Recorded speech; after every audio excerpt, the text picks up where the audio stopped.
एक अंधी माँ की कहानी। मेरी माँ एक छोटी दुकान चलाती है।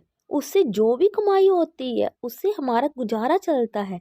मेरी माँ की एक आंख नहीं होने की वजह से मैं उनसे नफरत करता हूँ, क्योंकि जब भी वो मेरे स्कूल में आती है मेरे दोस्त मुझे तेरी माँ की एक आंख नहीं है कहकर चिढ़ाने लगते हैं। मेरी यही इच्छा थी कि मेरी माँ मेरी पर्सनल दुनिया से दूर रहे। इसीलिए एक दिन गुस्से में मैंने कहा, माँ तुम्हारी एक आंख ना होने की वजह से मेरे दोस्तों के सामने जब तुम आती हो तो वो मेरा मजाक उड़ाते हैं, तुम मर क्यों नहीं जाती। उस समय मुझे थोड़ा बुरा महसूस होने लगा था, लेकिन दूसरी ओर मैं खुश भी था, क्योंकि हर समय जो मैं कहना चाहता था वो मैंने आज कह दिया था।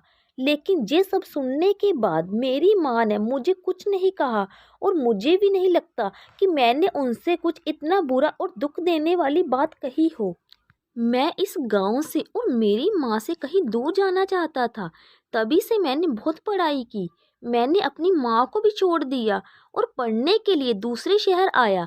इसके कुछ सालों बाद वहीं मैंने अपनी शादी भी कर ली। मैंने खुद का घर भी खरीद लिया। फिर मेरे बच्चे भी हो गए थे। अब मैं खुशी से एक सफल इंसान की तरह जी रहा था। मुझे ये जिंदगी बेहद पसंद थी। दिन व दिन ये खुशी बढ़ती ही जा रही थी। लेकिन एक दिन अचानक मेरी माँ को मैंने अपने दरवाजे पर देखा। तब सभी मुझसे पूछने लगे कि ये कौन है। तो मुझे कहना पड़ा कि ये मेरी माँ है। तब मुझे ऐसा लगा जैसे मेरी सारी खुशियाँ आकाश से नीचे गिर गई हो। मेरी माँ की एक आंख के डर की वजह से मेरी छोटी बेटी भी भाग गई थी। तभी मैंने भी मेरी माँ से पूछा, तुम कौन हो, मैं तुम्हें नहीं जानता। मैंने उन्हें डांटते हुए कहा, तुम्हारी हिम्मत कैसे हुई मेरे घर आने की और मेरी बेटी को डराने की, चली जाओ यहाँ से। इतना सुनने के बाद मेरी माँ ने शांति से मुझे जवाब दिया, ओह मुझे माफ़ करें, शायद मैं गलत एड्रेस पर आ गई, और वह चली गई। मैंने भगवान का शुक्रिया अदा किया कि उन्होंने मुझे नहीं पहचाना। अब मैं शांत महसूस कर रहा था और मैंने अपने आप से कहा कि अब मैं अपनी पुरानी ज़िंदगी के बारे में कभी नहीं सोचना चाहता। कई दिन खुशी से बिताने के बाद एक दिन मेरे पुराने स्कूल का लेटर मेरे घर आया। मैंने अपनी पत्नी से झूठ कहा कि मैं बिजनेस ट्रिप पर जा रहा हूँ, मेरे पुराने स्कूल को चला गया। उसके बाद मैं अपने पुराने घर में गया। मैंने वहाँ पाया कि मेरी माँ ठंडी फर्श पर गिरी हुई थी। ये सब देखने के बाद भी मेरी आंखों में एक आंसू तक नहीं निकला। उनके हाथों में एक कागज का टुकड़ा था, शायद वह मेरे लिए ही कोई पत्र था। उन्होंने लिखा था, मेरे बेटे, मुझे लगता है कि अब मेरे जाने का समय आ चुका है और अब मैं तेरे घर भी नहीं आ सकती, लेकिन एक बार तुम्हें देखना चाहती हूँ, तुमसे मिलना चाहती हूँ। मुझे तुम्हारी बहुत याद आती है, और जब मैंने सुना कि तुम जे अपने पुराने स्कूल में किसी काम से आ रहे हो तो मुझे काफ़ी खुशी हुई। लेकिन मैंने निश्चय किया कि एक आंख होने की वजह से मैं तुम्हारे स्कूल के लिए नहीं जाऊंगी, और मैं ये नहीं चाहती कि मुझे देखकर तुम्हें घबराहट हो। तुम्हें याद होगा कि जब तुम बहुत छोटे थे तब तुम्हारा एक एक्सीडेंट हुआ था और तुमने अपनी एक आंख खो दी थी।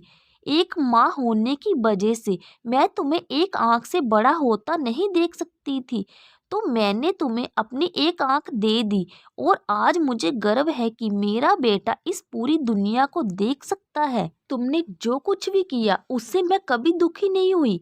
जितनी भी बार तुमने गुस्सा किया मैंने अपने आप से कहा कि शायद तुम इसलिए डांटती हो क्योंकि तुम मुझसे बहुत प्यार करते हो। मुझे आज भी ये समय याद है कि जब तुम छोटे होते थे तब हमेशा मेरे आसपास ही रहते थे। मैं तुम्हें बहुत याद करती हूँ। I love you. मेरे लिए तुम ही मेरी दुनिया हो। ये सब पढ़कर मुझे लगा कि मैंने उस इंसान से नफरत की जो पूरी जिंदगी मेरे लिए जिया। मुझे अपनी माँ के लिए रोना आ रहा था। अब मुझे अपनी बड़ी गलती का एहसास हो चुका था। शिक्षा किसी इंसान के अपंगत्व के लिए कभी उनसे नफरत ना करे। कभी अपने माता पिता की बेइज्जती ना करें, उनके बलिदानों को कभी ना भूलें। उन्होंने ही हमें ये ज़िंदगी दी है, उन्होंने ही एक राजा की तरह हमें बड़ा करने की कोशिश की है। वह हमेशा हमें देते हैं और बेहतर से बेहतर देने की कोशिश करते रहे हैं। वह हमारे हर सपने को पूरा करना चाहते हैं। वह हमेशा हमें सही रास्ता दिखाकर प्रेरित करते हैं।